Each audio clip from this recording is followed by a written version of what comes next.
नमस्कार, सगरमाथा टेलिभिजनको दैनिक प्रस्तुति कार्यक्रम एसटिभी च्याटमा यहाँहरूलाई हार्दिक स्वागत छ। म गणेशमान गुरुङ। प्रिय दर्शकहरू, यो कार्यक्रममा हामी विभिन्न समसामयिक विषयवस्तुमा आधारित रहेर बिहानीको समयमा यहाँहरू समक्ष प्रस्तुत हुने गर्छौं र आजको बसाइमा पनि हामी त्यही क्रमको निरन्तरतालाई निरन्तर गर्दै यहाँहरू समक्ष प्रस्तुत भइरहेका छौं र सधैँको बिहानी जस्तो आजको बिहानीमा हामी अलिकति पृथक विषय लिएर उपस्थित भएका छौं। यहाँहरूलाई जानकारी गराउँ कि समग्र बौद्ध धर्मावलम्बीहरूले श्रद्धा भक्तिका साथ ग्रहण गरेको एउटा धर्मग्रन्थ प्रज्ञा पारमिता, जसलाई भगवान बुद्धको वचन पनि भनिन्छ। यो प्रज्ञा पारमिता सम्बोटा लिपिमा थियो, तिब्बती लिपिमा थियो र त्यही तिब्बती लिपिका ज्ञान भएका धर्मगुरुहरू लामा गुरुहरूले मात्रै पढ्न सक्थे। तर अब यो धर्मग्रन्थ प्रज्ञा पारमिता जो भगवान बुद्धको गम्भीर शून्यतामा आधारित उपदेश पनि भनिन्छ, यसलाई अब सर्वसाधारण नेपालीहरूले आफ्नै नेपाली भाषामा पढ्न सक्ने अवस्थाको सिर्जना अब निकै नजिकिँदैछ। यसका लागि बुद्ध वचन अनुवाद समितिले सन् 2017 देखि आफ्नो काम निरन्तर रूपमा गर्दै आइरहेको छ। अहिले सन् 2022 भन्दा 5 वर्षको क्रममा चलिरहेको छ र यो समितिले यो धर्मग्रन्थ अनुवादको कामलाई सन् 2023 को बुद्ध जयन्तीका दिनसम्ममा सम्पन्न गर्ने लक्ष्य राखेको छ। भगवान बुद्धको यो धर्मग्रन्थ प्रज्ञा पारमिता अष्टसहस्रिका प्रज्ञा पारमिता जो 8000 श्लोकको हुन्छ, यो प्रज्ञा पारमिता अनुवाद गर्ने अनुवाद समितिका मुख्य व्यक्तित्वसँग आज हामी कुराकानी गर्दैछौँ। उहाँ हुनुहुन्छ टिका शेर्पा। यहाँलाई कार्यक्रममा स्वागत छ। हजुर, धन्यवाद। हामीले हाम्रा दर्शकहरूलाई कार्यक्रमको उठानकै क्रममा हजुर प्रज्ञा पारमिताको बारेमा र यसको अनुवाद गर्ने क्रमका बारेमा पनि जानकारी गराइसकेका छौँ। हजुर, अब तपाईँ भनिदिनुहोस्, अथवा हाम्रो आजको बसाइ यहीँबाट सुरु गरौँ कि यो भगवान बुद्धको वचनहरू प्रज्ञा पारमिता भनिन्छ, यसलाई नेपाली भाषामा अनुवाद गर्नुपर्ने आवश्यकता किन ठहरियो? यहीँबाट सुरु गरौँ। हजुर, धन्यवाद। सबैभन्दा पहिला त हामीले के बुझ्नु पर्यो भन्दाखेरि भगवान बुद्धको अत्यन्त गम्भीर सूत्रहरू मोक्षप्रदायक छ, कल्याणकारी छ, हितकारी छ सर्वसाधारणको लागि। र यसले एउटा आर्ट अफ लिभिङ भन्छ नि, मान्छेले एउटा जिउने कला भन्छ आर्ट अफ लिभिङ चाहिँ। यो बुद्धिज्म चाहिँ धर्म मात्रै नभएर यो एउटा कला पनि हो अनि एउटा विज्ञान हो। यो चाहिँ र विज्ञान हो, विज्ञान त्यो अर्थमा कि यो चाहिँ प्राकृतिक विज्ञानसँग यो यसले सरकार राख्छ। भन्नुको मतलब चाहिँ बौद्ध धर्ममा धेरै जस्तो चाहिँ उपरवालेले दिन्छ, माथिबाट भगवानले दिन्छ भन्दा कुनै चमत्कार हुन्छ, कुनै अलौकिक शक्तिले दिन्छ भन्ने कुरा बढी आधारित छैन। उनीहरूले विश्वास गर्दैन, यो विश्वास गर्दैन। बौद्ध धर्म र सनातन हिन्दू धर्ममा पनि धेरै जस्तो चाहिँ कस्तो छ भन्दाखेरि हाम्रो चाहिँ यो पश्चिमी दर्शन, त्यही भएर चाहिँ पूर्वी दर्शन भन्छ नि हामी, पश्चिमीहरूले फलो गर्ने कारणै त्यही हो। यो अलिकति पृथक छ अनि यो विज्ञानमा पनि आधारित छ। यो कुनै फिक्टिसियस बेसमा अरूलाई इमेज गर्नको लागि, अरूलाई इन्टरटेन गर्नको लागि यस्तो भएको होइन। यो चाहिँ त्यही भएको कारणले यो अलिकति विज्ञान सम्मत छ। हजुरको यो चाहिँ भन्छौँ नि, जस्तै हजुर अहिले के हो भनेर कसैले मलाई सोध्यो अथवा मलाई पनि मान्छेले सोधे तपाईँ के हो, म मेरै सोचको उपज हो भन्छु। मान्छेले जे सोच्छ नि त्यही भन्छ र त्यो त्यही हुन्छ। त्यस कारणले त्यो व्यक्ति गरिब या धनी या चलाक या लाटो बुङ्गो जे हुने उसकै सोचको उपज हो भनेर भनिएको छ। त्यही भएर कुनै भगवानले चाहिँ लाटो बनाउने कसैलाई, कुनै भगवानले चाहिँ उसलाई धनी बनाइदिने, त्यस्तो प्रकारको भगवान चाहिँ बुद्धिस्टहरूले स्वीकार्दैनन्। किन भन्दाखेरि यदि तपाईँले सबै हामी भगवानका सृष्टि हौँ भन्छौँ, तर पनि कोही चाहिँ गरिब मागेर हिँड्ने, कोही चाहिँ धनी भयो भनिसकेपछि त उसले त पक्षपात गर्नु हुँदो रहेछ नि त त्यो भगवानले त, होइन? त्यो भएको कारणले फेरि भोलि त्यस्तो एउटा कन्ट्रोभर्सियल क्वेसनहरू पनि आउने भएको कारणले प्रायः बुद्धिस्टहरूले चाहिँ यो धनी बनाउने अथवा दुःख पाउने चाहिँ यो देवताले नगरिकन आफूले आफ्नै कर्ममा कर्मको अनुसार चाहिँ भोग्नुपर्ने हुन्छ। यो प्रज्ञा पारमिताको जुन तपाईहरुले सन् 2017 देखि अनुवाद गर्ने क्रम सुरु गर्नुभएको छ हैन, अहिले 5 वर्ष रनिङ छ। अब सन् 2023 मा यो सम्पन्न गर्ने लक्ष्य राख्नु भएको छ बुद्ध जयन्तीको दिनमा हैन। यो किन गर्नुभयो यो अनुवाद? किन आवश्यक पर्यो? अहिलेसम्म त सम्बोटा लिपिमै चलेको थियो, ठीक हैन, रञ्जना लिपिमा पनि छ, हजुर हैन, हजुर, एकदमै राम्रो प्रश्न। संस्कृत यो देवनागरी लिपिमा पनि छ, संस्कृत पनि छ। अब नेपालीमा यो देवनागरी लिपिमा नै अनुवाद किन गर्नुपर्ने भयो? किन आवश्यकता ठहरियो? यो बारेमा बताइदिनुहोस्। धन्यवाद, एकदमै राम्रो प्रश्न गर्नुभयो। प्रश्नको लागि यहाँलाई धेरै धेरै धन्यवाद। र यसरी चाहिँ हाम्रो यो च्यानल हेर्नुहुने सम्पूर्ण दर्शकहरूको लागि देश विदेशमा जहाँ तपाईँ छरेर रहनु भए तापनि हामीले एउटा गौरव गर्नुपर्ने चिज चाहिँ के हो भन्दाखेरि सगरमाथा, लुम्बिनी, पशुपतिनाथ, स्वयम्भूनाथ, त्यस्तै गरिकन बौद्धनाथ होइन, र त्यस्तै गरिकन भगवान् बुद्ध चाहिँ नेपाल आमाको सपुतहरू मध्येमा एउटा चाहिँ भगवान् बुद्ध पनि पर्यो। भनिसकेपछि यो बुद्धको बुवाको नाउँ सुदोधन, आमाको नाउँ मायादेवी भनेर मात्रै पुगेन। भगवान् बुद्धले, सिद्धार्थ गौतमले बुद्धत्व प्राप्त गरिसकेपछि उनले दिएका जीवनमा उपयोग हुने, जीवन उपयोगी भनौँ न एउटा चाहिँ त्यो शिक्षा के हो, त्यो ज्ञान के हो भन्नेतर्फ चाहिँ हामी खतल्दै जाने क्रममा सबैभन्दा पहिला त अब तपाईँको यो सेकेन्ड सेन्चुरी नै भनौँ न। अब 150 भनेपछि यो नागपुरको यो तपाईँको चाहिँ इन्डियामा नागपुर जिल्लाको विद्रोवा गाउँमा जन्मिनु भएको 150 भनेपछि अब सेकेन्ड सेन्चुरी भनौँ न, यति बेला जन्मिनु भएको नागार्जुनले चाहिँ यसमा खास उहाँकै ठुलो देन छ यो प्रज्ञा पारमिता ल्याउनुमा चाहिँ। जस उहाँले नागलोकबाट ल्याएको प्रज्ञा पारमिता नेपालमै छ। तपाईहरुले थाहा पाउनु भएन भने थौबैल विक्रमशील बिहार ठमेलमा छ। यो चाहिँ त्यसको दर्शन तपाईहरुले गर्न सक्नुहुन्छ। यो सुनले लेखेको हो, प्रचलित लिपि भनौँ न, रञ्जन लिपिमा सुनले लेखेको हो यो चाहिँ। त्यो भएको कारणले सबैभन्दा ओल्डेस्ट डकुमेन्टेसन हेर्ने हो भने पनि यो प्रज्ञा पारमिता नै हो। किनभने नागलोकबाट ल्याएको चाहिँ नेपालमा बाहेक यो संसारमा कहीँ पनि छैन पाउनु।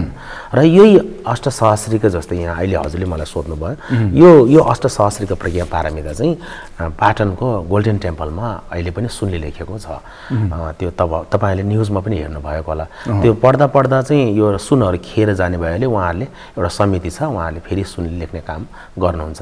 त्यो चाहिँ नयाँ लेख्ने होइन कि पहिला जे थियो त्यही माथि लेख्ने हो, लेपन मात्रै हो। हजुर हो, त्यो हो। र हजुरले भन्नुभएको जस्तै प्रश्न किन चाहिँ भोट भाषामा थियो त, यो किन चाहिँ नेपालीमा लेख्नु पर्यो भन्दाखेरि चाहिँ भोट भाषामा पनि पहिल्यैदेखि भएको होइन। यो चाहिँ तत्कालीन राजा, भोटका राजा ठिसोङ देउछन् अनि नालन्दाका प्रोफेसर शान्त रक्षित नालन्दा विश्वविद्यालयका प्रोफेसर हुनुहुन्थ्यो। हजुर, त्यस्तै गरिकन तपाईँको अहिले हामी गुरु रिम्पोछे भन्छौँ नि, गुरुपद्म सम्भव पनि नालन्दाकै प्रोफेसर हुनुहुन्छ।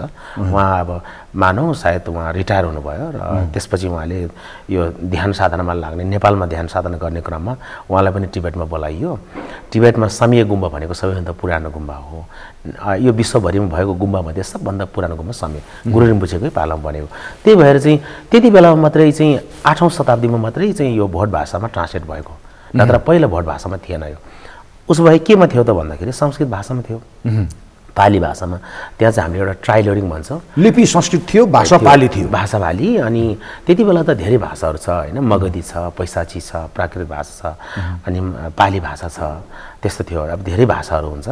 अब हामी नेपाली बोल्छौँ, त्यति बेला त्यहाँतिर पाली बोल्थ्यो होइन, मगधी, पैसाची भन्ने भाषाहरू धेरै थियो। त्यो सबैबाट टालटुल गरेर चाहिँ एउटा कम्प्लिट एउटा प्याकेज चाहिँ बनाएको हो यो खास भन्यो भने। अब लिट्रेचरमा वर्ड त्यो टेक्निकल टर्ममा चाहिँ हामी यसलाई टाइलरिङ भन्छौँ नि, प्याचिङ भन्छ नि, टालटुल गर्ने काम। यसरी चाहिँ एउटा कम्प्लिट बनाएर चाहिँ भोटमा लगेको हो। भारतवर्षका पण्डितहरू, नेपालबाट पनि कति पण्डितहरू गएका थिए अरे, त्यसको रेकर्डहरू अहिले छैन। किन भन्दाखेरि त्यति बेला लेख्ने चलन त्यति राम्रो थिएन। हजुर, अहिलेसम्म हामीले जति पनि डेटाहरू हेर्छौँ नेपालमा, त्यही राणाकालदेखि नै त्यो डाटा कलेक्सन गर्ने कामहरू देखिन्छ। त्योभन्दा पहिला खालि मुखले भन्ने मात्रै हो, श्रुति परम्परा भन्छ त्यसलाई। बाजेले बाउलाई, बाउले छोरालाई, सुन्ने, बुझ्ने, सम्झने। कर्मकाण्ड पनि त्यही थियो हजुर। अर्थात् नबुझ्ने, बटटर पढ्यो, अब के भन्यो। अब त्यो गुम्बामा लामाले भटटर पढिरहेको हुन्छ, अब केही बुझेन, अब यो भनेर चाहिँ हामीले अब के गर्नु त अब यसलाई चाहिँ। अब भोट भाषामा त पहिल्यै छ, तर पनि हामी नेपालीमा लगेर चाहिँ कमसेकम भगवान् बुद्धको आशय के हो, यो चाहिँ पूर्व मेचीदेखि महाकालीसम्म छरिरहेका नेपालीहरूले के हदसम्म भए पनि बुझुन्। यसको मतलब यो होइन कि यो आर्य अष्ट सहस्रीको पढेर सबै बुद्धिस्ट बनाउनु भन्ने होइन। सनातन हिन्दू धर्म र बौद्ध धर्मले कहिले पनि मेरो धर्ममा आऊ, तपाईँ रातारात चाहिँ करोडपति हुन्छ त्यस्तो कहिले पनि भन्दैनन्। त्यस कारणले यो हाम्रो यो सनातन हिन्दू धर्म र बौद्ध धर्ममा चाहिँ कहिले पनि हाम्रो धर्ममा आउनु त्यस्तो होइन। तर हामीले चाहिँ के मात्रै गर्नु खोज्या भन्दाखेरि 17मा चाहिँ हामीले 2017मा हामीले यसलाई इस्टाब्लिस गऱ्यौँ। प्रचलित नेपाल सरकारको नियमको त्यो भित्र बसेर चाहिँ हामीले एउटा संस्था खोल्यौँ, दर्ता भयो एउटा लेगल संस्था चाहिँ खोलेर चाहिँ त्यो संस्थाले अहिले एउटा यो काम गरिरहेको छ हजुर। 16 ठेली प्रज्ञा पारमिता नेपाल आमाको एउटा सम्पत्ति हो। यो पनि यो चाहिँ विश्वभरलाई हामीले देखाउनु पर्ने हुन्छ। भगवान् बुद्धको फिलोसफीको पार्ट चाहिँ के हो? कर्मकाण्ड त सबै लामाले गर्ने भए, घन्टी झाली ढ्याङ्ग्रो ठोक्ने त सबैले गर्ने भयो होइन गिहमा। तर यो चाहिँ फिलोसफीको पार्ट हो। फिलोसफी जस्तै यो चाहिँ अघि हजुरले सुरुमै हजुरले भन्नुभएको थियो, यो चाहिँ गम्भीर शून्यताको दर्शनमा आधारित चाहिँ यो फिलोसफिकल पार्ट भएको कारणले अनि यसलाई चाहिँ हामीले नेपालीमा उल्था गर्नै पर्ने रहेछ भनेर हामीले त्यसमा रियलाइज गऱ्यौँ, महसुस गऱ्यौँ, हामीले देख्यौँ, भयौँ र त्यसपछि हामीले अनि एउटा जम्बू टिमले अहोरात्र अहिलेसम्म 5 वर्ष भयो लगातार हामी चाहिँ खटिरहेछौँ। अब यो पहिला यो सम्बोटा लिपिमा हुँदाखेरि हजुर गेरु वस्त्रधारी लामा गुरुहरूले मात्रै हजुर यो पाठ गर्नुहुन्थ्यो होइन? हजुर हो। अब तपाईँहरूले यसलाई देवनागरी लिपि अथवा नेपाली लिपिमा यसलाई अनुवाद गरिसकेपछि हामी जस्तो सर्वसाधारण सबैले आफूले बुझ्ने अक्षरमा आफूले बुझ्ने भाषामा पाठ गर्न सकिने भयो हो? हजुर जसरी हो, एकदमै हजुर एकदम ठिक भन्नुभएछ। पहिला चाहिँ हामीले अब लामा गुरुहरूले नै बोलाउँथे। त्यो बोलाउनुको कारण चाहिँ कस्तो भने हामीले नबुझेर हो। त्यो चाहिँ हामीले त भोट यो अक्षर पनि बुझ्दैनौँ, त्यो भित्र के छ त्यो पनि थाहा छैन, कसरी पाठ गर्ने हो त्यो पनि थाहा छैन। त्यो भएको कारणले लामाहरू ल्याएर दक्षिणा चढाएर खाना खुवाएर अनि चाहिँ यो पढाउने हो।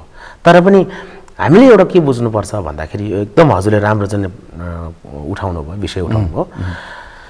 अरूले तपाईँको लागि पाठ गर्नुभयो भने तपाईँले 25% मात्रै तपाईँले त्यसको चाहिँ पुण्य प्राप्ति भन्छ नि हैन, प्राप्त हुन्छ र 75% जसले पढेको त्यो लै जान्छ। त्यो चाहिँ हामीले बुझ्नुपर्छ। धार्मिक विश्वास अनुसार होइन, यो चाहिँ वैज्ञानिक तर्क हो। वैज्ञानिक तर्क पनि हो। वैज्ञानिक तर्क हो। किन भन्दाखेरि उसले उसको स्वरमा भाइब्रेट गरेको थियो। त्यो उसको स्वरमा चाहिँ त्यो एनर्जी लस्ट भयो नि, खर्च गर्यो नि उसले, बोलेर होस् या पढेर होस्, मन्त्र जपेर जे होस्, एनर्जी खर्च हुन्छ। त्यो भनिसकेपछि जसले एनर्जी खर्च गरेको हो त्यसलाई चाहिँ रिचार्ज हुन्छ। रिचार्ज पनि बढी प्रतिशत हुने भयो। 75% उसलाई आउने भयो। त्यही भएर पनि हामीले सुन्नेवालाहरूले त 25% मात्रै पाउने भयो। किन पाउने भयो भन्दाखेरि त्यो पढाउनको लागि, पाठ गर्नको लागि, अथवा त्यो पूजा अथवा घन्टी बजाउनको लागि अथवा त्यो ढ्याङ्ग्रो बजाउनको लागि चाहिँ उसले एउटा सर्टेन अहिले प्रचलित आजभोलि कति चलेको छ दक्षिणा भनेर त्यो दक्षिणा दिएको हुन्छ उसले। भनेको मतलब दक्षिणामा त्यो पुण्य 25% उसले किनेको। मानौ यो चाहिँ एक प्रकारको ट्रान्ज्याक्सन नै हो।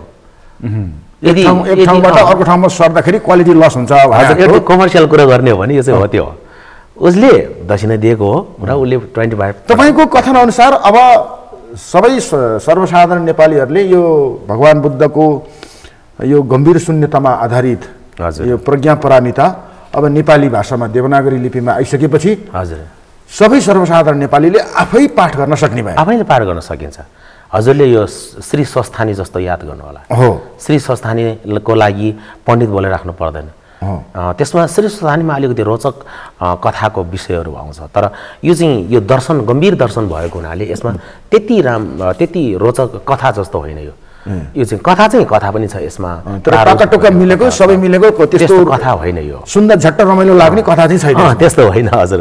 त्यस्तो चाहिँ अलिकति श्री स्वस्थानीमा जसरी चाहिँ त्यो एकदम रोचक कथाहरू आउँछन् नि पार्वतीको यताउता, त्यो चाहिँ नि यहाँ त्यस्तो हुँदैन। यसमा चाहिँ के हुन्छ भन्दाखेरि सुरुमै यो गम्भीर शून्यता दर्शन भएको कारणले जुन चिज हामी देख्छौँ त्यो चित्तको प्रतिभास मात्रै हो भन्ने जस्तो कुराहरू यहाँ एकदम गम्भीर कुराहरू छ। जुन चिज हामी देख्छौँ नि त्यो खालि हाम्रो चित्तको प्रतिभास मात्रै हो भनेर हामीले मतलब तपाईँले भन्न खोज्नु भए अनुसार हामीले देखेको चिज त्यो वास्तवमा भौतिक रूपमा ठोस रूपमा त्यो होइन, त्यो होइन, त्यो होइन। एकदम तपाईँले एकदम ठिक भन्नुभयो। त्यो हामीले देखेको चिज त्यो चाहिँ हाम्रो मनभित्र उत्पन्न भएको बिम्ब, यो चञ्चल मनको एउटा प्रतिभास हो, बिम्ब हो भन्नु मिल्यो हैन? बिम्ब भन्नु एउटा पिक्चर, एउटा पिक्चर उसले एउटा कोर्छ त्यस्तो हो। जस्तै मानौ हामीले कहिलेकाहीँ एउटा हिरोनी चाहिँ कहिले चेन्ज हुँदैन, त्यो मान्छे त्यसको ब्युटी कहिले चेन्ज हुँदैन भन्छौँ होइन, तर त्यो होइन।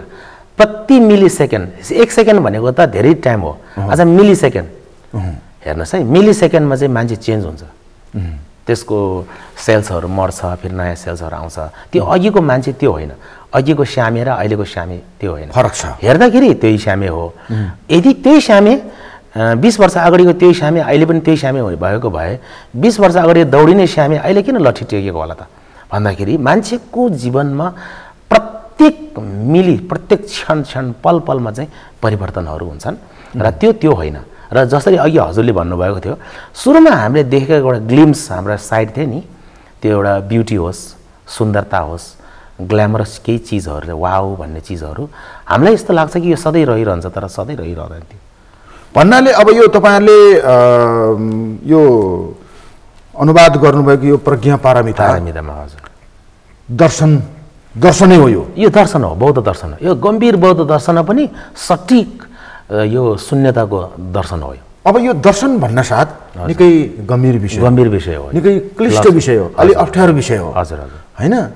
अब सबै सर्वसाधारणले यो दर्शन सामान्य बोलीचालीका विषयवस्तुहरू त बुझ्न अलिक कठिन हुन्छ भने अब यो दर्शन सबै सर्वसाधारणले कसरी बुझिदिएलान्? हजुर हो, सबै सर्वसाधारणका लागि यो दर्शन सहज रूपमा ग्राह्य कसरी होला? यसबारे पनि तपाईँले केही सोच्नु भएको छ? हजुर, एकदम ट्रान्सलेट गर्नुभयो तपाईँले। अब सबै जनतालाई पढाउँदै हिँड्नुपर्ने आवश्यकता पनि आउने हो कि हो त्यस्तो केही त्यसबारेमा केही सोच्नु भएको छ? एकदम हजुरले यहाँ एकदमै ठिक भन्नुभयो। किन भन्दाखेरि यो गम्भीर दर्शन हो, हामीले ट्रान्सलेट त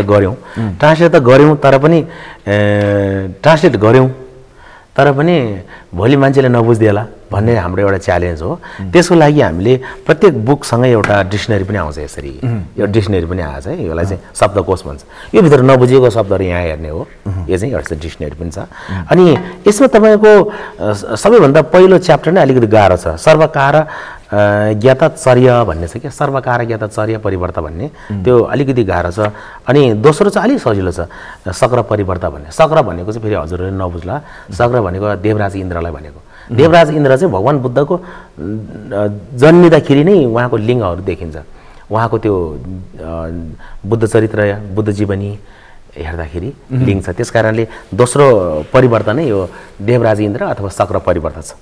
त्यस कारणले अब यहाँ धेरै कुराहरू हो त्यस्तो छ, यो नबुझ्ला मान्छेले भोलि होइन। यो त यस्तो हुन्छ, भगवान् बुद्धले चाहिँ उत्तर दिने हो। सुभूति भन्ने एकजना पण्डितले चाहिँ सोध्ने हो, क्वेसन सोध्ने। सुभूति भन्ने पण्डितले प्रश्न गर्ने भगवान् बुद्धलाई, अनि भगवान् बुद्धले सुभूतिका सबै प्रश्नहरूको दिएको उत्तर दिने, आनन्दको उत्तर दिएको, सुभूतिको उत्तर दिएको, सारीपुत्रको उत्तर दिएको नै प्रज्ञा पारमिता हो उत्तर। अरे उत्तर चाहिँ त्यसमा अलिकति गम्भीर तरिकाले दिनुहुन्छ, त्यही भएको कारणले सर्वसाधारण नबुझ्ला, हजुरले अघि ठिक भन्नुभएको हो। त्यस कारणले म के भन्छु भन्दाखेरि जसले यो पुस्तक पाउनु भएको छ, तपाईँहरूसँग छ, तपाईँहरूले पाठ गर्नुभयो, पुण्य त कमाउनुहुन्छ, किनभने यसको अन्तिमै भगवान् बुद्ध स्वयंले भन्नुभएको छ, जसले पढ्न नसक्ने मान्छेले छुन्छ अरे, स्पर्श मात्रै गर्नाले अरे, स्पर्श गर्न नसक्ने कोही प्यारालाइज मान्छेले मनमा मात्रै सम्झिन्छ अरे प्रज्ञा पारमिता। वाओ, प्रज्ञा पारमितामा वन्दना गर्दछु, पूजन गर्दछु, सेवा गर्दछु, सत्कार गर्दछु, गौरव गर्दछु, उसले यदि मनमा मात्रै लिएको खण्ड हो भने त्यो मान्छे कहिले दुर्गतिमा पतन हुँदैन अरे भने, मतलब जस्तै पापी पनि नर्कमा पतन हुँदैन भनेर भनेको छ। भनेपछि तपाईँको यो कति इम्पोर्टेन्ट चिजहरू होला त, यो त भयङ्कर इम्पोर्टेन्ट चिज हो। ठिकै छ, यहाँनिर तपाईँसँग कुरा गरिरहँदा सुरुमै तपाईँले भन्नुभयो कि यो विज्ञानमा आधारित छ होइन? हजुर भन्नुभयो होइन, केही तर्कहरू पनि पेश गर्नुभयो। हजुर, बिचैमा सोध्न मन लाग्यो, तपाईँ त अब यो यत्रो ग्रन्थ अनुवाद गर्दै आउनुभएको व्यक्ति, तपाईँसँग सोद्धा नै सान्दर्भिक होला। हजुर, यो तपाईँले भर्खरै भन्नुभयो नि, यो वाचन गर्दा पनि पुण्य प्राप्ति हुने हो, सुन्दा पनि पुण्य प्राप्ति हुने, नरकमा जान नपर्ने, छुँदा मात्रै पनि पुण्य प्राप्ति हुने, यस्ता विषयलाई विज्ञानले कसरी स्वीकार गर्छ? विज्ञानले चाहिँ अब डाइरेक्टली जस्तै अब विज्ञानमा थर्ड ल अफ मोसनमा चाहिँ एभ्री एक्सन हेज इक्वल र अपोजिट रियाक्सन त हुन्छ नि होइन, प्रत्येक क्रियाको चाहिँ प्रतिक्रिया हुने रहेछ, तर त्यो चाहिँ समान अथवा विपरीत प्रतिक्रिया हुन्छ अरे भनिसकेपछि न्युटनको नियम, हजुर एउटा नियम भनौँ, थर्ड ल अफ मोसनमा त्यस्तो एउटा सिद्धान्त भनौँ। भनिसकेपछि उसले कुनै देवता भूत यता प्रेतको कुराहरू उनीहरूले गरिराखेका हुँदैन, तर एउटा सुपर नेचुरल चिज छ जसले तिमीलाई गुड लक गराउँछ है भन्ने चाहिँ उनीहरूले त्यो गरिरहेको हुन्छ। जस्तै तपाईँको विश्वकै सबैभन्दा शक्तिशाली देश एउटा अमेरिकाको कुरा गरौँ न, उनीहरूले वी बिलिभ इन गड भनेर लेखेको हुन्छ पैसामा। यसको मतलब चाहिँ के हो भने हामी जे जति गरे पनि चन्द्रमा पुगौँ, तपाईँ मङ्गल ग्रहमै पुग्नुहोस्, तपाईँ जे गर्नुहोस्, तपाईँ एलियनसँगै गफ गर्नुहोस् या तपाईँ बास पनि बस्नुहोस्, उसँगै छलफल पनि गर्नुहोस् एलियनसँग, तर पनि तपाईँ जहाँ पुग्नु भए पनि आखिर तपाईँले धरतीमै टेक्नुपर्ने हो होइन। गरुड जति आकाशमा उडे पनि लास्टमा थाकेपछि त फेरि पृथ्वीमै झर्नुपर्ने हो। यसलाई यसरी बुझ्न सकिन्छ, यो हामी यो सबै चिजहरू विज्ञानमा आधारित छ भनेर भनिरहँदा हो त्योभन्दा पनि ठुलो चिज मनोविज्ञान रहेछ मान्छेको हो भनेर पनि बुझ्न सकिन्छ। एकदम मनोविज्ञानसँग साइकोलोजीसँग विज्ञानले मान्छेलाई सफल बनायो, चन्द्रमामा पुर्यायो होइन, मङ्गल ग्रहमा पुर्यायो, हजुर थुप्रै आधुनिक विकास पनि गरायो, तर शान्ति भएन। तर अन्ततगत्व हजुर उसको मनको शान्ति, उसले खोजेको के हो त, उसको मनमा आधारित विज्ञान हजुर लाई अझै छुट्टै चिज चाहियो। हजुर त्यसरी बुझ्न सकिन्छ, त्यसरी बुझ्न सकिन्छ। हामीले अहिले शुभकामना दिँदा जहिले पनि सुख शान्ति समृद्धि भन्छौँ नि, समृद्धिको एउटा पाटो हो त्यो चाहिँ। चन्द्रमामा पुगे अरे कोही चाहिँ मङ्गल ग्रहमा पुग्दैछ अरे, फेरि पानी खतल्दैछ भन्ने कुराहरू, त्यो जहाँ पुगोस् न तपाईँको, तर पनि उसले शान्ति कहिले पनि पाउँदैनन्। किन भन्दाखेरि मान्छेले खोजेको त एउटा सुख र शान्ति नै हो, मनभित्रको शान्ति। एउटा चिज पाएर शान्ति हुन्छ कि भन्यो, अझ अर्को समस्याहरू उत्पन्न गरिदिन्छ त्यसले, अरूको फेरि योभन्दा अर्कै देख्छ, उसको जस्तो भइदिए त भन्ने हुन्छ, उसको इच्छा कहिले पनि पूर्ति हुँदैन। ऊ झन् तपाईँको एट्याचमेन्ट हुन्छ, एक्सेसिभ एट्याचमेन्टमा दौडिरहेको हुन्छ, फेरि तृष्णको बेगमा दौडिरहेको हुन्छ। भनेको मतलब अन्त्यमा सुख उसले पाउँदैन। उसो भएदेखि के साँच्चै नै यो संसारै खतमै हो त भन्दा त्यस्तो पनि होइन। फेरि तपाईँ आफैले चाहिँ भगवान् बुद्धले दिनुभएको त्यो उपदेशलाई स्टेप बाई स्टेप फलो गरेर चाहिँ तपाईँले आफ्नो मनलाई शान्त राख्न सक्नुहुन्छ, तपाईँ आफै सुखी बन्न सक्नुहुन्छ। आफ्नो मनलाई शान्त बनाउन सकिने र आफूलाई सुखी बनाउन सकिने सबै उपायहरू प्रज्ञा पारमितामा छ भन्ने तपाईँको तर्क हो। हजुर, त्यो हामीले बुझ्नु, त्यसरी बुझ्नु पर्यो।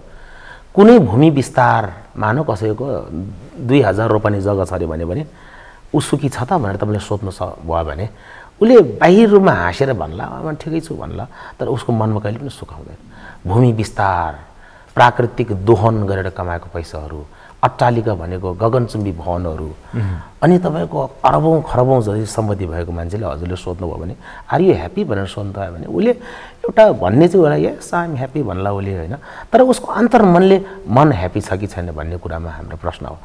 यसलाई चाहिँ के हुन्छ भन्दाखेरि अघि तपाईँले मनोविज्ञानकै कुरा गर्नुभयो नि, एउटा मान्छे केही दुखिरहेको मान्छेलाई अब केही बिमारी छोयो, कुनै झाँक्रीले धामी झाँक्रीले बोन भनौँ न, बोन झाँक्रीले चाहिँ फुक्दिएर ल ठिक हुन्छ तिमी भन्यो भने 50% चाहिँ त्यति बेला ठिक हुन्छ कि जब उसले ठिक भयो अब तिमीलाई भनेको एउटा चाहिँ त्यो चाहिँ साइकोलोजिकल ट्रिटमेन्ट भन्छ, त्यो मनोवैज्ञानिक उपचार हो त्यसलाई हो। र 50% चाहिँ उसकै आफ्नो इम्युन सिस्टमले गर्दाखेरि अब बलियो छ भने ऊ छिटै ठिक हुने हो, र कमजोरी छ भने अलिक बिस्तारै हुने हो। हामी यो दर्शनका बारेमा कुराकानी गर्दा गर्दै अलि भित्रतिर गयौँ, विषयान्तर जस्तो भयो। हजुर, म यतैतिर आउँछु। हजुर, यो तपाईँले यो प्रज्ञा पारमिता अष्टश्राहसीका प्रज्ञा पारमिता अनुवाद गर्दै हुनुहुन्छ, यतैतिर जान्छ। अब यो त ठुलो धर्मग्रन्थ हो होइन, अब एक ठेलीमा 1100 लिएर 1200 पृष्ठ हुन्छ। हजुर, जबकि तपाईँले 1600 ठेली अनुवाद गर्नुपर्छ। हजुर हजुर, यो निकै अप्ठ्यारो चिज पनि अप्ठ्यारो छ होइन, अर्थको अनर्थ नलागोस् भन्नेतिर पनि ध्यान दिनुपर्ने होला। हजुर, अनि कुनै 1-2 जना व्यक्तिले मात्रै पनि यसो चाहिँ काम गरेर सम्भव नहुने होला, सम्भवै हुँदैन यो। तपाईँहरू अब कति जनशक्ति कसरी परिचालन गरिरहनु भएको छ छोटोमा बताइदिनुहोस् न। हामीसँग प्रत्यक्ष हजुर अब जनशक्ति त नै तपाईँले भन्नुभएको जस्तै त्यो धेरै महत्त्वपूर्ण बाटो हो। अनि यो कस्तो भन्दाखेरि हजुरले अघि भन्नुभयो 1100 देखि 1200 पेजको हुन्छ यो चाहिँ विश्वमा सबैभन्दा म्यासिभ ट्रान्सलेसन भन्छ यसलाई अङ्ग्रेजीमा भन्दाखेरि massive translation it's not a small volumes यो चाहिँ तपाईँको लार्जेस्ट भोल्युम्समा पनि 16 भोल्युम्स भनेको मतलब हामीले क्याल्कुलेट गर्यो भने झन्डै 16 देखि 17,000 यस्तो A4 साइजको पृष्ठको ट्रान्सलेसन हो। त्यसकारणले विश्वमा अहिले यस्तो म्यासिभ ट्रान्सलेसन कहीँ पनि भएको छैन। यो हामी नेपालीहरूले हाम्रो नेपालमा भएको छ भनेर हामीले देखाउनलाई एउटा हामीले त्यो काम गरिरहेको।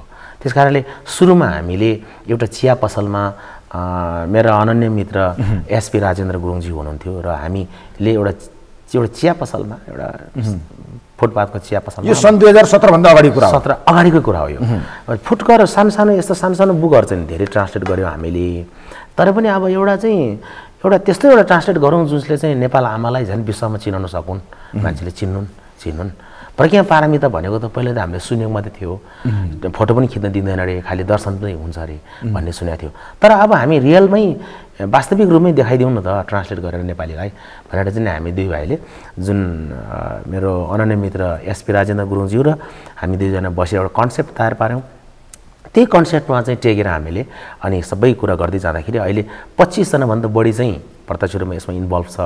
ट्रान्सलेसनकै क्रममा चाहिँ हामी 12-13 जना चाहिँ डेलीमा चाहिँ उहाँहरूले त्यसमा हाम्रो 3टा त्यो हुन्छ तहहरू हुन्छ। हामी पहिला ड्राफ्ट तयार पार्ने ट्रान्सलेट गर्ने मान्छे छुट्टै हुन्छ, त्यसपछि आएर त्यसलाई अलिकति फिल्टर गर्ने भाषा संशोधन गर्ने छुट्टै हुन्छ ग्रुप एउटा, र अन्तिममा आएर चाहिँ फाइनल एडिट गर्ने ग्रुप छुट्टै हुन्छ। अनि त्यसरी चाहिँ हामीले काम गर्छौँ। 3 तहमा आधारित रहेर काम गर्छौँ। हजुर त्यो गरेर अनि काम पनि अहिले हामीले अब लगभग 95% ड्राफ्ट सकिसकेको अवस्था हो। अब यो यति ठुलो काम गर्दा, यति धेरै बृहत ढङ्गले काम गर्दा हजुर अब मुख्य कुरो खर्च पर्चको पनि हो। हजुर हो। यो कसरी जुटाइरहनु भएको छ भन्न मिल्छ भने हामीलाई जानकारी गराइदिनु। हजुर धन्यवाद। यो चाहिँ हामीले अन्तिम सम्ममा यसलाई 5-6 करोड भन्दा पनि बढीको चाहिँ प्रोजेक्ट हो यो। र अहिलेसम्म चाहिँ हामीलाई जेनतेन चाहिँ सस्टेन हुनको लागि स्थानीय धार्मिक संस्थाहरू र विभिन्न दानपतिहरूले दान गर्दै आउनुभएको छ। र वास्तवमा हामीले हजुरले एकदमै राम्रो विषय उठान गर्नुभयो। किन भन्दाखेरि यो त गभर्मेन्टले चाहिँ ओनरसिप लिनुपर्ने हो, उहाँको स्वामित्व हुनुपर्छ। किनभने यो एउटा हामीले नेपाल आमाको लागि देश विदेशमा चिनाउनको लागि, इभन हामीले भारतमा पनि हामीले बनारसमा धेरै बुकहरू ट्रान्सलेट हुन्छ। मैले यो बिचमा फेरि अर्को प्रश्न उठाइहाल्न चाहे। जस्तो तपाईँले भन्नुभयो नि, यो विभिन्न दाताहरूको सहयोगमा चलिरहेको, विभिन्न स्थानीय सङ्घ संस्थाहरूको सहयोगमा चलेको भन्नुभयो होइन? मतलब निजी क्षेत्रबाट मात्रै सहयोग भइरहेको छ, सरकारी क्षेत्रबाट, राज्य स्तरबाट केही भएको छ कि छैन? हजुर राज्य स्तरमा हामीले सुरुमा चाहिँ हामीले अलिकति पहल गऱ्यौँ। किनभनेदेखि हामी चाहिँ ट्रान्सलेसन ओरिएन्टेड भइदियौँ हामी होइन। हामी चाहिँ अब काममा मात्रै हामी ध्यान दिन्छौँ, कसले के गर्छ कसले के भन्छ हामी त्यस्तोतिर ध्यान जाँदैन। हाम्रो चाहिँ खालि काम मात्रै। हाम्रो ट्रान्सलेसनमा हाम्रो काम चाहिँ अलिकति एकदम क्वालिटी हुनुपर्छ र यसमा चाहिँ कुनै पनि प्रकारको चाहिँ कमी कमजोरी हुनु हुँदैन भन्ने चाहिँ हामी त्यसमा लागिरहेको छ। अघि जस्तो सुरुमै हजुरले उठाउनु भयो, यो त भोलि सबै सर्वसाधारणलाई बुझाउन लागि त एउटा ठुलो चुनौतीको विषय हो यो। त्यो चाहिँ हो। र राज्य पक्षलाई हामीले धेरैचोटि गुहार्यौँ सुरुमा चाहिँ, र त्यसपछि उहाँहरूले खासै अब उहाँहरू पनि हुन त आफ्नै समस्याहरू हुनसक्छ तपाईँको, त्यस कारणले गर्दा पनि यतातिर सुन्ने समय नभएको हो या त्यसलाई अलिकति व्यवस्था गर्नुभएको त्यो चाहिँ थाहा भएन। तर पनि अहिले आएर संस्कृति पर्यटन तथा नागरिक उड्डयन मन्त्रालय अन्तर्गतको बौद्धनाथ क्षेत्र विकास समिति, श्री बौद्धनाथ क्षेत्र विकास समितिले चाहिँ वर्षेनी हामीलाई सहयोग गर्नुहुन्छ। र सुरुमा एकपटक चाहिँ हामीलाई नेपाल पर्यटन बोर्डले पनि गर्नुभएको थियो। किनभनेदेखि हामीले भिजिट नेपाल 2020 लक्षित गरेर हामीले यो एउटा हार्ट सूत्र भन्ने एउटा हुन्छ, यो चाहिँ हृदय सूत्र भन्ने प्रज्ञा पारमिताको सानो एउटा हुन्छ, त्यो चाहिँ हामीले एउटा केही गोल्डन अक्षरले लेखेर चाहिँ हामीले ठाउँ राख्ने भनेर चाहिँ पर्यटन बोर्ड हामी एउटा त्यो गरेर र सुरुमा एकपटक उहाँहरूले गर्नुभयो। त्यसपछि चाहिँ फेरि उहाँहरूमा पनि तपाईँको चेन्जहरू भयो, त्यस्तै भयो, कर्मचारी चेन्ज हुनेदेखि लिएर हाकिमहरू चेन्ज हुने र त्यसपछि उहाँहरूको नीतिहरू पनि अलिकति चेन्जहरू भएर भन्नाले अहिलेसम्म राज्य स्तरबाट नियमित रूपमा तपाईँले पाउनुपर्ने आर्थिक भौतिक विभिन्न खालका सहयोगहरू देखिया छैन। र यो चाहिँ तपाईँको कस्तो भने हामीले सुरुमा नै उठान गरेका थियौँ। तपाईँको प्रज्ञा पारमिता भनेको हामीले के बुझेको छ, हामीले भन्दा 10 गुणा बढी त पश्चिमेलीहरूले बुझेको छ।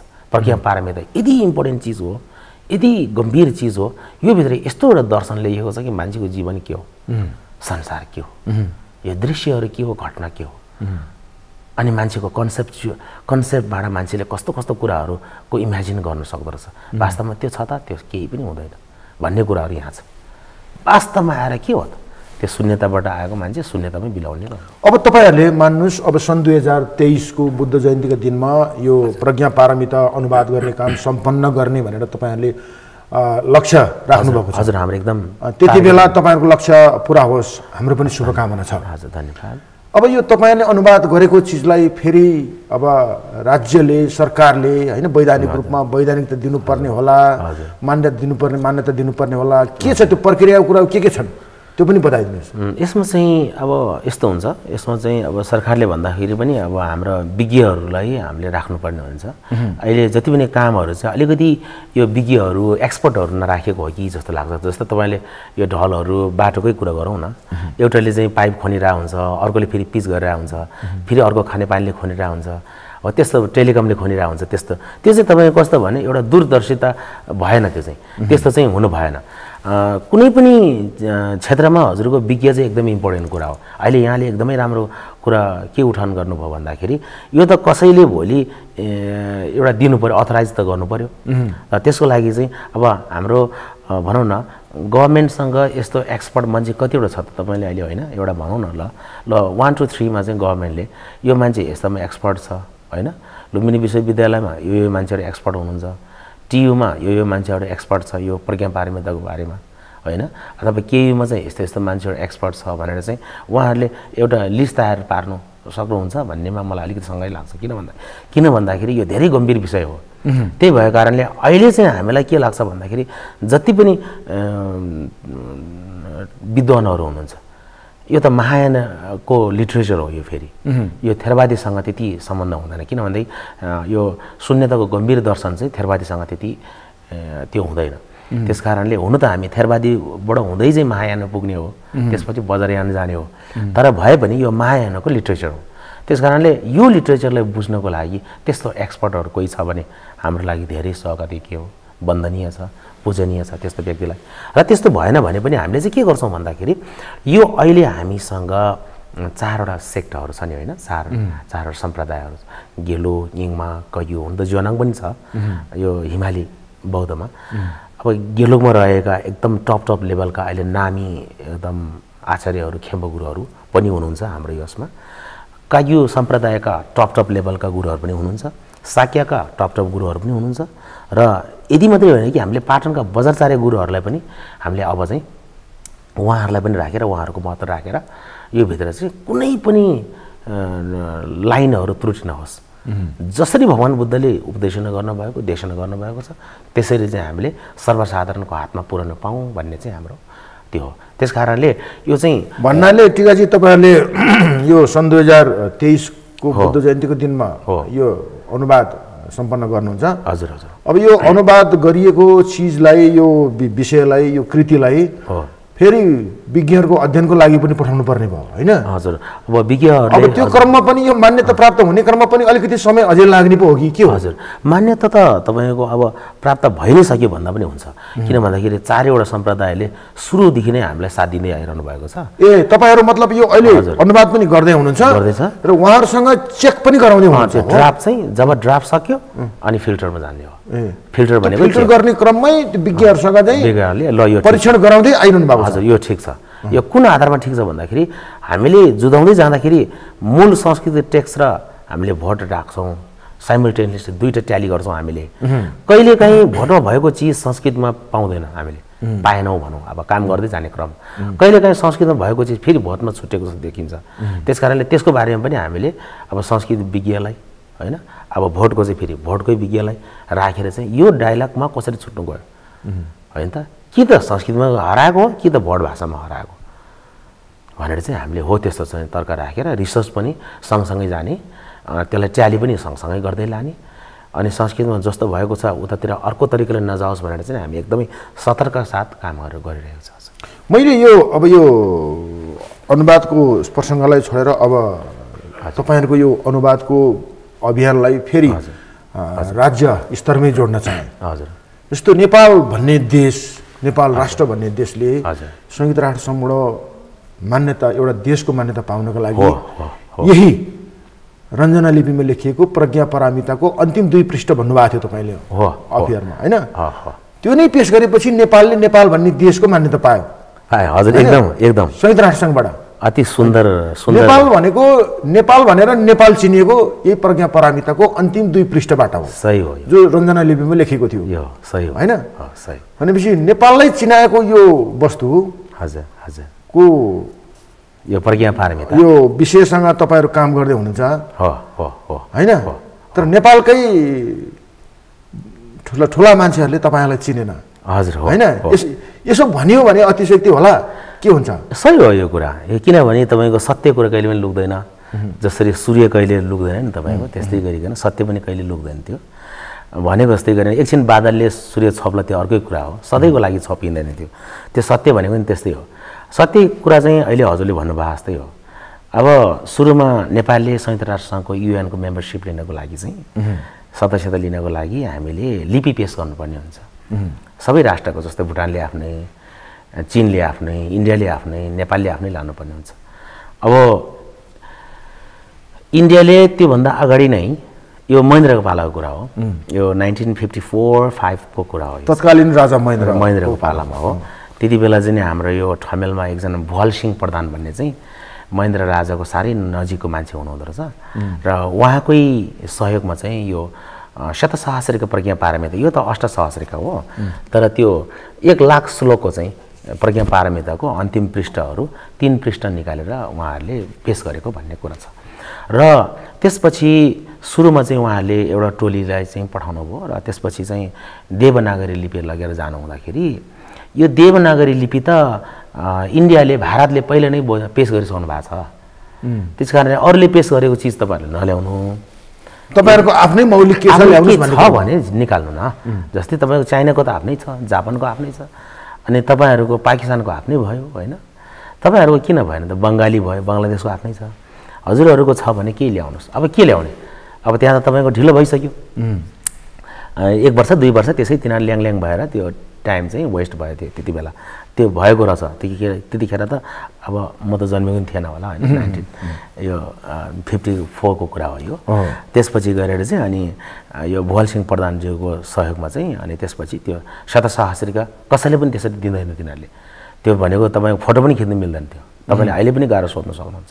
त्यो सुने लेखेको चिजहरू, त्यो लास्टमा एकचोटि त्यो रिनोभेट गर्दाखेरि राजा प्रताप मल्लले गरेको देखिन्छ, र अन्तिममा उसले आफ्नो कान्छी रानीको लागि केही एउटा लेखेको पनि देखिन्छ राजा प्रताप मल्लले। त्यसपछिदेखि कसैले त्यो चलाउने निकाल्ने गर्न मिल्दैन थियो। अनि त्यो प्रधानहरूले पढ्ने हो, त्यो गुरुहरूले पढ्ने हो, त्यो अरूले पढ्न पाइँदैन। त्यो 4वटा ठेली हुन्छ, 4वटा ठेली चाहिँ 4वटा बहिलमा त्यो पढ्ने हो, बाल हुन्छ नि, त्यस्तोमा पढ्ने हो। त्यस कारणले त्यहाँबाट लगेर गइसकेपछि अनि उहाँहरूले त्यो चाहिँ रञ्जना लिपि हो, प्रचलित लिपि है। अब भाषा चाहिँ संस्कृत भाषा भनौँ न, त्यसमा चाहिँ लगेको चाहिँ चिज त्यो देखाएपछि अनि त नेपालले चाहिँ युएनको मेम्बरसिप त्यसपछि पाउनुभयो। त्यति बेला प्रयोग भएको रञ्जना लिपि पनि हजुर अहिलेको देवनागरी लिपिका कारण ओझेलमा छ। मतलब देवनागरी लिपिले अहिले तपाईँ हामीले सबैले पढ्ने लिपि देवनागरी जति प्रचलनमा छ, रञ्जना लिपि त्यति प्रचलनमा छैन थियो। हजुर, होइन? छैन थियो। नेपाललाई नेपाल भनेर उभ्याएको यो प्रज्ञा पारमिता पनि हजुर त्यस्तै भएको हो। युएन भित्र प्रवेश गर्नको लागि प्रज्ञा पारमिताले ढोका खोलिदियो भन्नुपर्छ। त्यही हो। किनभने नेपालले फेरि पनि लिपि बनाउँदाखेरि त टाइम लाग्ने भयो नि। जस्तै भोटलाई पनि तपाईँको लिपि बनाउनको लागि धेरै टाइम लाग्यो। थुन्मिसाम भोटलाई नालन्दामा कतिचोटि पठाए, कति मान्छेहरू बाटोमै मरे। अब भोटको मान्छेलाई औल लाग्ने, औलको मान्छेलाई लेख लाग्ने, उँभो जान्न सक्ने, त्यसो चाहिँ धेरै समस्याहरू भएको थियो। अहिले हामीले सुन्दाखेरि चाहिँ यो सजिलो लाग्छ। यो कहानीहरू धेरै दर्दनाक छ।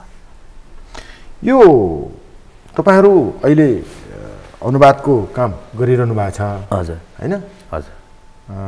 यो व्यवस्थापकीय पक्षतिरै म फेरि प्रवेश गर्न चाहेँ। यो खर्च पर्चको व्यवस्थापनमा निजी क्षेत्रको बढी सहयोग छ भन्नुभयो, होइन? हजुर हो। अब यो राष्ट्रिय मात्र होइन, अन्तर्राष्ट्रिय स्तरको सहयोगहरू तपाईँहरूले पाइरहनु भएको छ कि छैन?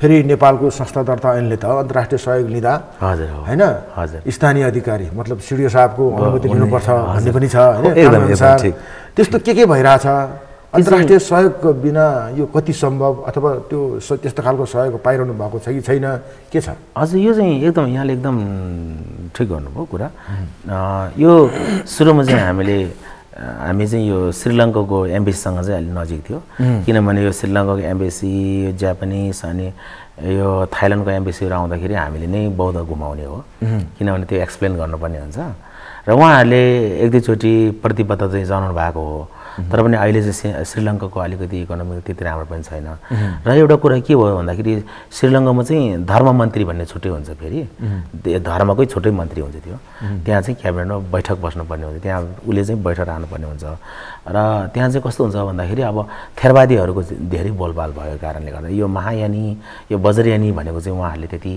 त्यति विश्वास गर्नु हुँदैन विश्वास त गर्नुहुन्छ तर पनि आफ्नो आस्थाको कुरा हो त्यति उहाँहरूले सहयोग गर्नुहुन्छ त्यही भएर पनि अहिलेसम्म हामी इन्टरनेसनल त्यो सपोर्टहरू चाहिँ केही पनि पाएको छैन तर पनि हामीले सकेसम्म चाहिँ हामी चाहिँ नेपाल सरकारले नै अथवा नेपाल गभर्मेन्टले चाहिँ अनरसिप लिनु पर्यो यो अनरसिप लिनुपर्छ राष्ट्रिय गौरवको आध्यात्मिक परियोजना भइरहँदा राष्ट्रिय गौरवको आध्यात्मिक परियोजना प्रज्ञा पारमिता जस्तो नेपाली खस नेपाली भाषामा अथवा सरल नेपाली राष्ट्रिय भाषामा आइरहँदाखेरि नेपाल सरकारले कानमा तेल हालिराख्नु भनेको त्यो अलिकति राम्रो स्टोरी होइन त्यो चाहिँ यो तपाईले भर्खरै भन्नुभयो नि राष्ट्रिय गौरवको आध्यात्मिक परियोजना हजुर राष्ट्रिय गौरवको आध्यात्मिक परियोजना यो तपाईहरुले भन्नुभयो हजुर राष्ट्रिय गौरवको आध्यात्मिक परियोजना हजुर तपाईले भने जस्तै हजुर नेपाल सरकारले पनि राष्ट्रिय गौरवको आध्यात्मिक परियोजना यो हो है भनेर मान्यता दिएको मान्यता दिनुपर्ने पर्छ उहाँहरूले मान्यता दिनु पर्यो अहिलेसम्म दिएको छैन हजुर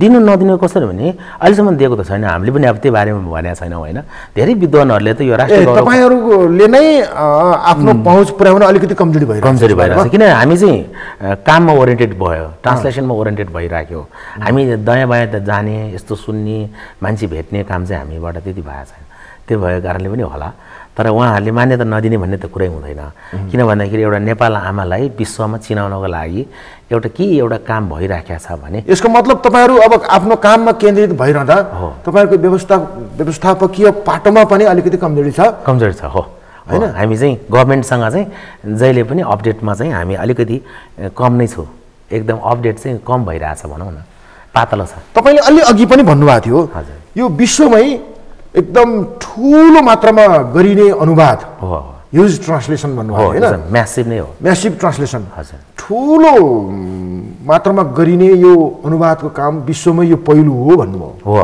एकदमै हैन हजुर यो वर्ल्ड गिनिज रेकर्डतिरसँग पनि सम्बन्धित हुन सक्छ यो किन भन्दाखेरि अहिलेसम्म त्यस्तो 16000 पानाको ट्रान्सलेसन कहीँ पनि भएको छैन तपाईले हेर्नुस् न बुझ्नुस् एउटा समूह एउटा संस्थाले अहिलेसम्म त्यस्तो गरेको छैन 16000 पुर्याउने भनेको तपाईको धेरै कम हो मानव एउटा बाइबल धेरै हो नि 1000 पेजको होला हैन अथवा अरु कोरानहरु कति होला अथवा त्यो बाहेक अरु पनि केही व्यापारिक प्रयोजनमा ट्रान्सलेट गरेका 2-3000 पेज पनि हुन सक्छ तर त्यस्तो 16000 पुगिरहेको छैन त्यसकारणले यो त एउटा म्यासिभ ट्रान्सलेसन पनि हो यो त धेरै बृहत ट्रान्सलेसनमा अनुवादमा पर्छ के त्यस्तो यो 1-2 पेज ट्रान्सलेसन गरेको जस्तो होइन यो त एउटा मैले हजुरले देखाएँ यो त त्यही 1100 पेजको एउटा सानो अङ्ग मात्रै हो एक ठेली भनेको अब यस्तो त तपाईँ इन्टु 16 ठेली हुन्छ अनि यो भन्दा ठुलो हुन्छ ठुलो 16 किताब यस्तो तयार पार्नु पर्छ त्यस्तो हुन्छ त्यस्तो 16 किताबमा चाहिँ तपाईले पेज गर्नुभयो भने धेरै हुन्छ त्यहाँ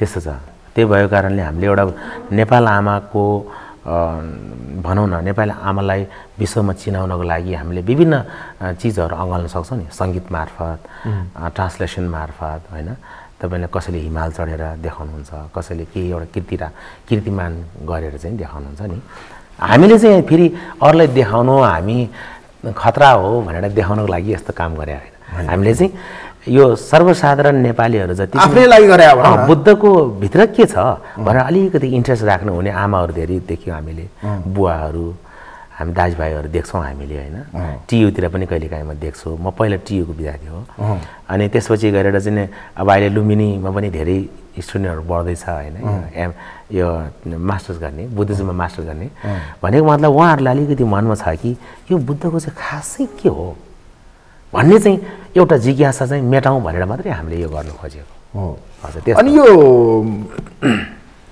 प्रज्ञा पारमिता भन्ने यो धर्मग्रन्थ यसलाई बुद्धिस्टहरूले आफ्नो दैनिक चालचलनमा सुरुमै हामीले भनिएको थियो अब यो पाठ गर्नको लागि लामा ल्याउन नपर्ने भयो। हजुर हजुर। यो तयार भएपछि सर्वसाधारणले आफैले पढेर पाठ गर्न सक्ने भयो भनेर भनेका थियौँ हामीले। अब म फेरि त्यो प्रश्नसँग जोडिएर अर्को एउटा प्रश्न तपाईँसँग के उठाउन चाहन्छु भने यो प्रज्ञा पारमिता भन्ने यो धर्मग्रन्थ हजुर हजुर यो ग्रन्थ भनौँ न हजुर हजुर आम बौद्ध धर्मका अनुयायी सर्वसाधारणले आफ्नो दैनिक जीवनमा कहिले कस्तो बेलामा पाठ गर्छन् हजुर हो एकदम के गर्छन् यो बारे पनि बताइदिनुहोस्।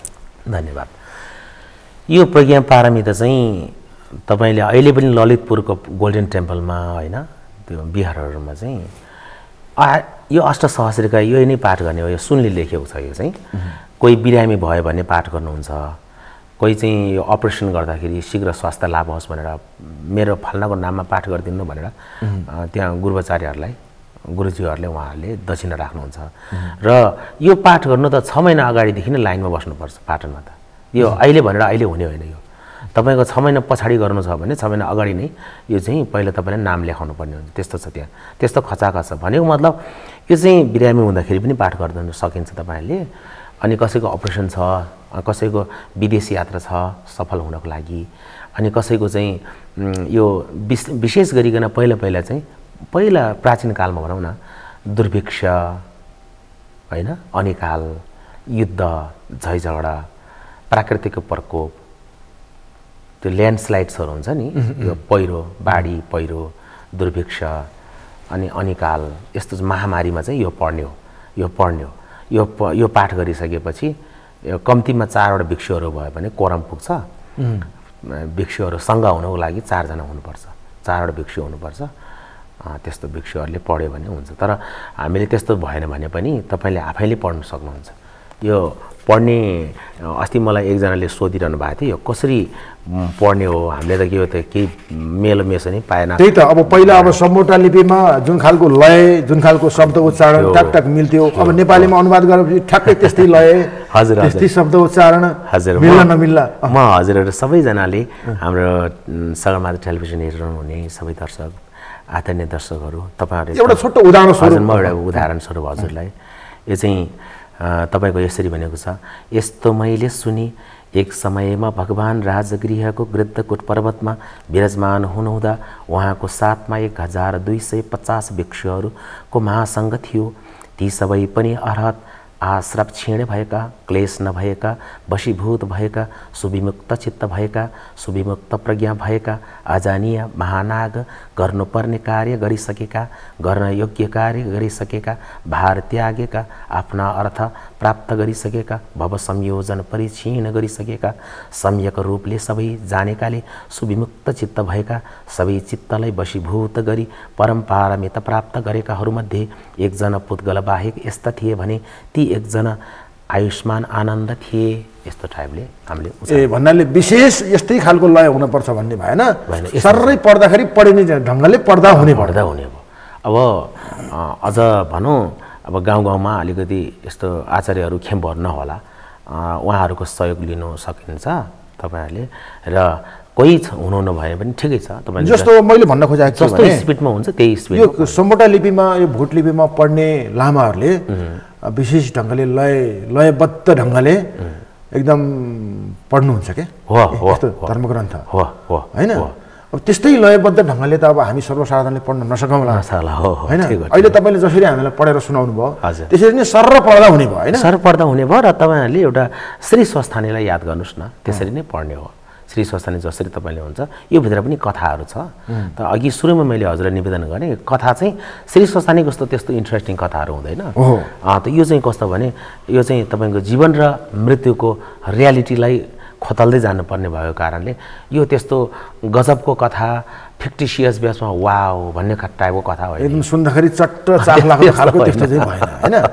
त्यस्तो हुँदैन। यो भनेको तपाईँको यो पाठ गरेर दुर्भिक्ष हटाउने हो, पाठ गरेर अनिकालहरू हटाउने हो, पाठ गरेर रोगहरू महामारीहरू हटाउने हो। टिकाजी म तपाईँलाई एउटा अब हामी लगभग जाने समय पनि हजुर भइसकेको छ। हजुर जाँदै एउटा प्रश्न सोध्न मन लाग्यो मलाई, सोध्दादेखि निकै खुल्दुली लाग्यो। ए हजुर हजुर मेरो प्रश्न अलिकति स्टुपिडी खालको रहेछ भने पनि त्यसलाई सुधारेर तपाईँले उत्तर दिनु होला। हजुर हुन्छ।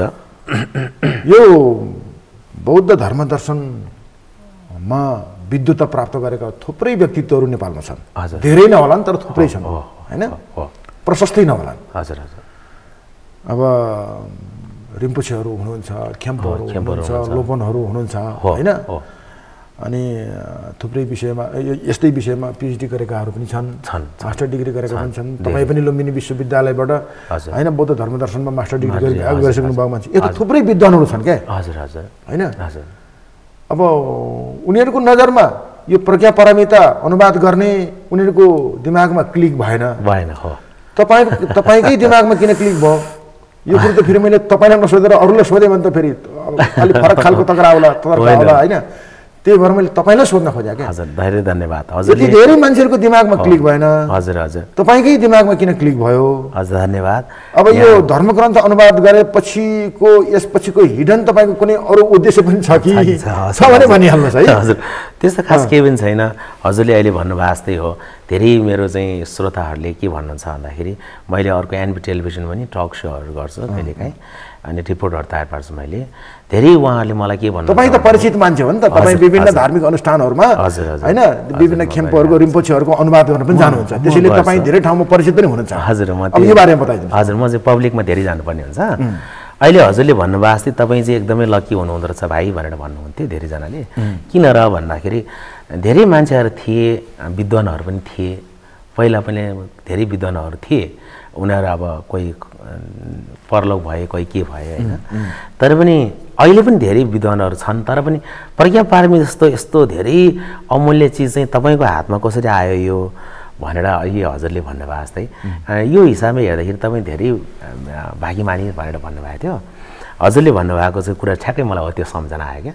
यो चाहिँ मैले यो चाहिँ आमा हो, यो प्रज्ञा पारमिता भनेको आमा हो, सबै बुद्धहरूको जननी हो, बुद्ध जन्माउने जननी हो भनेको मतलब यहाँ यो भित्र एउटा यस्तो लेखेको छ, तिसुदन वर्षको संख्या थाम्जेकी सारकी फरुल दसी दिला तेने लानमा यहाँ त चोपे छाउँछु त गम्बर जोपर साङ्गे सो भनेर, त्यो चाहिँ भोट भाषामा हो। यसको मतलब के भन्दाखेरि अतीतमा भएका बुद्धहरू जति पनि थिए, अहिलेका बुद्ध शाक्यमुनि र भविष्यमा आउने मैत्रीय बुद्ध पनि यही प्रज्ञा पारमिताको ज्ञानमा टेकेर मात्रै त्यो मान्छे बुद्ध बन्न सक्दछ भनेर भनेको हुनाले यो चाहिँ आमा हो। त्यस कारणले मेरो आमा चाहिँ अब आफ्नै आमा सानैमै खस्नु भए पनि उहाँको सम्झनामा मैले चाहिँ उहाँको यादमा यो चाहिँ मैले काम थालनी गरेको। त्यही भएर धेरै मान्छेले मलाई भन्नुभयो कि तपाईँ धेरै भाग्यमानी हुँदो रहेछ, किनभने यो प्रोजेक्ट चाहिँ कास कसैको हातमा परिदिएको भए भन्ने त्यस्तो हुन्छ, उहाँहरूलाई पनि त्यस्तो हुन्छ होला। तर पनि जे जस्तो गरे पनि उहाँहरूको आशीर्वाद छ, सबै हामी एउटै हो भनेर म भन्छु। तपाईँहरू पनि फिल्टरमा हुनुहुन्छ, एडिटिङमा हुनुहुन्छ, मैले अरू ठुल्ठुलो गुरुहरूलाई पनि त्यही भन्छु, हजुरहरू त्यही हुनुहुन्छ। मैले त एउटा खास ओपनिङ मात्रै गरेको हो होइन, सुरुवात मात्रै मैले गरेँ, तर पनि अन्तिममा निर्णय गर्ने त हजुरहरू गुरु ठुल्ठुलो गुरुहरू हो। त मैले भन्न चाहेँ के भने तपाईँ खेम्पो पनि होइन, तपाईँ रिम्पोछे पनि होइन होइन, तपाईँ पिएचडी डक्टर पनि होइन, मान्छे पनि होइन, एउटा आचार्य हो तपाईँ। तर अब यो प्रज्ञा पारमिता कसले ट्रान्सलेट गर्यो भन्दाखेरि यसको श्रेय त टिका शेर्पालाई जाने भयो होइन? हजुर हजुर हो निश्चय पनि। त्यही भएर हजुर एउटा नेपालको इतिहासमा राष्ट्रिय गौरवको आध्यात्मिक परियोजनाको प्रारम्भ गर्ने सुरुवात गर्ने मान्छे एउटा शेर्पाको छोरा भन्ने एउटा चाहिँ हुन्छ पर्ने भयो। हजुर त्यो र हाम्रो टिममा अरू पनि हुनुहुन्छ। हाम्रो टिममा चाहिँ एकदमै हामीले समावेशी गरेका छौँ।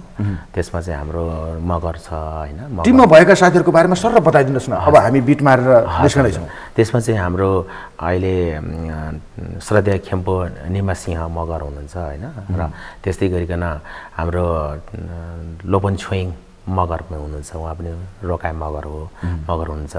अनि राहुल छ होइन, राहुल छिरिङ राहुलज्यू हुनुहुन्छ, उहाँ त अब छेत्री हो होइन, त्यस्तो छ।